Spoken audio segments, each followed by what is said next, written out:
Assalamualaikum warahmatullahi wabarakatuh.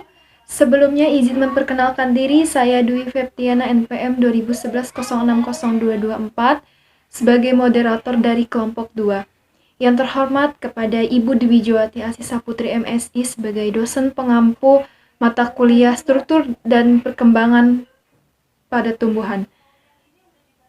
Baiklah, langsung saja kami akan mempresentasikan atau menjelaskan tentang materi tentang kambium yang beranggotakan yaitu saya sendiri, Dwi Feptiana, yang kedua Fani Andari, dan yang ketiga Ferry Adriansah. Berikut adalah penjelasannya. Yang pertama adalah pengertian kambium.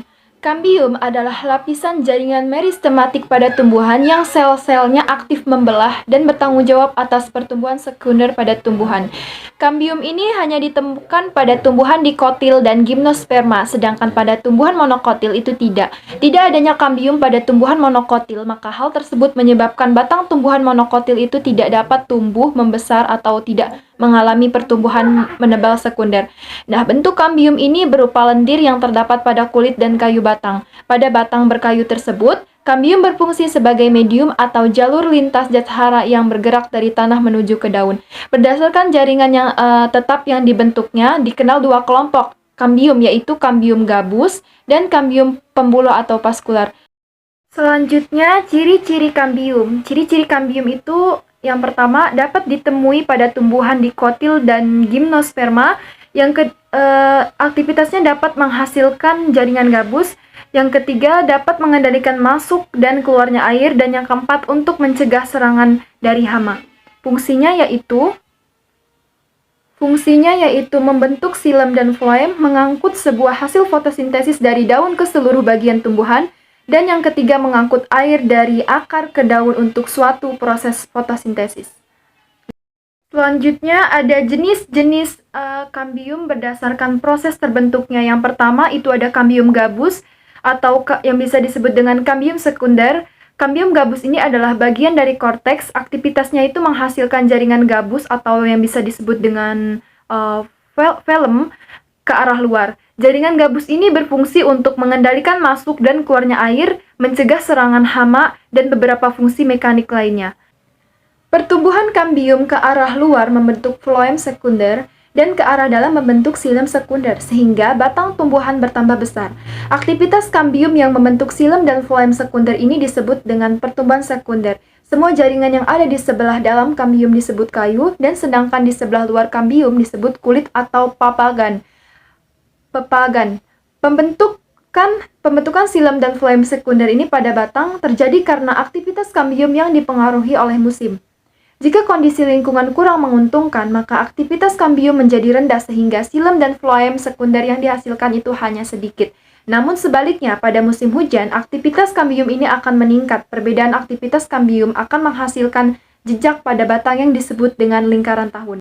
Assalamualaikum warahmatullahi wabarakatuh. Izin memperkenalkan diri, nama saya Fani Andari, NPM 2011-060219, Prodi Pendidikan Biologi semester 3 kelas B. Di sini saya akan menjelaskan materi yang selanjutnya, yaitu yang pertama, kambium pembuluh atau vaskular. Kambium pembuluh tersebut sering disebut juga dengan kambium saja.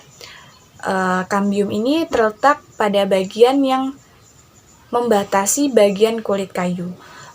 Kambium akan membentuk pembuluh kayu atau xilem apabila semakin ke dalam, dan apabila semakin keluar, maka akan membentuk pembuluh tapis atau floem. Yang selanjutnya yaitu kambium primer. Kambium primer terletak di antara xilem dan floem pada tumbuhan dikotil dan gimnosperm, sedangkan pada tumbuhan monokotil hanya terletak pada batang tumbuhan agave dan pleomel. Selanjutnya adalah materi kambium sekunder. Kambium sekunder atau gabus atau velogen terdapat pada permukaan batang atau akar yang pecah akibat pertumbuhan sekunder. Kambium yang keluar akan membentuk sel gabus atau pengganti epidermis, sedangkan kambium yang ke dalam akan membentuk sel veloderm hidup yang menjadi lingkar tahun pada tumbuhan. Baiklah, di sini saya akan menjelaskan materi selanjutnya, kambium vaskular, yaitu adalah kambium yang terdapat di dalam berkas pengangkutan.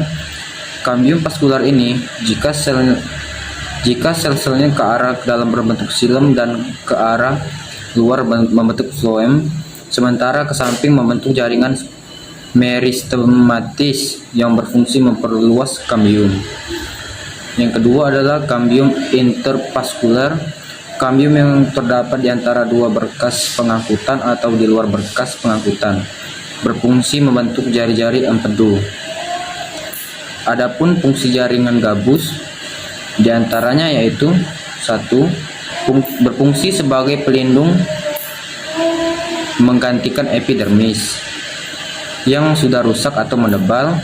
Yang kedua, dibentuk oleh kambium gabus atau velogen. Yang ketiga, velogen akan membentuk velum keluar dan velodrem ke dalam. Adapun fungsi kambium pada batang dan daun tumbuhan diantaranya yaitu membentuk silem dan floem. 2. Mengangkut hasil fotosintesis dari daun ke seluruh bagian tumbuhan. Yang ketiga, mengangkut air dari akar ke daun untuk proses fotosintesis. Baik, materi selanjutnya yaitu kambium pembuluh. Keterangannya yaitu: A adalah bagian pemula posiform. Untuk bagian B, pemula jari-jari empelur. Untuk bagian C yaitu sayatan melintang. Untuk bagian yang D, sayatan radial atau menunjukkan hanya sistem aksial. Untuk bagian yang E yaitu sayatan atau hanya melalui jari-jari empelur. Baiklah, itu saja materi yang dapat saya sampaikan. Lebih dan kurang saya mohon maaf. Saya akhiri.